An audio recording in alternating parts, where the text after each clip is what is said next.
एक बार की बात है, एक गरीब मनुष्य ने देवता से वर प्राप्त करने के लिए तपस्या की। देवता संतुष्ट होकर बोले, तुम ये पासा लो।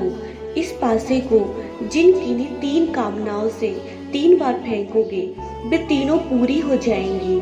उसने प्रसन्न होकर घर जाकर अपनी स्त्री के विचार किया कि क्या वर मांगना चाहिए। स्त्री ने कहा, धन दौलत मांगो, किंतु पति ने कहा कि हम दोनों की नाक चपटी है।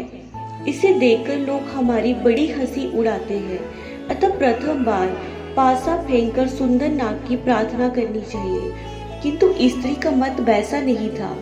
दोनों में खूब तर्क वितर्क हुआ। अंत में पति ने क्रोध में आकर ये कहकर पासा फेंक दिया कि हमें सुंदर नाक मिले, सुंदर नाक मिले, सुंदर नाक मिले। आश्चर्य! जैसे ही उसने पासा फेंका, वैसे ही उसके शरीर में 3 सुंदर नाकें उत्पन्न हो गई। तब उसने महसूस किया कि ये तो विपत्ति आ पड़ी। फिर उसने दूसरी बार पासा फेंका और कहा कि नाक चली जाए। इस बार सभी नाक चली गई, उनकी अपनी नाक भी चली गई। अब शेष रहा एक वर। तब उसने सोचा कि यदि इस बार पासा फेंककर चपटी नाक के बदले में सुंदर नाक प्राप्त करेंगे, तो लोग अवश्य ही चपटी नाक के स्थान पर अच्छी नाक देखकर उसके बारे में पूछताछ करेंगे। फिर तो हमें सभी बातें बतानी पड़ेगी।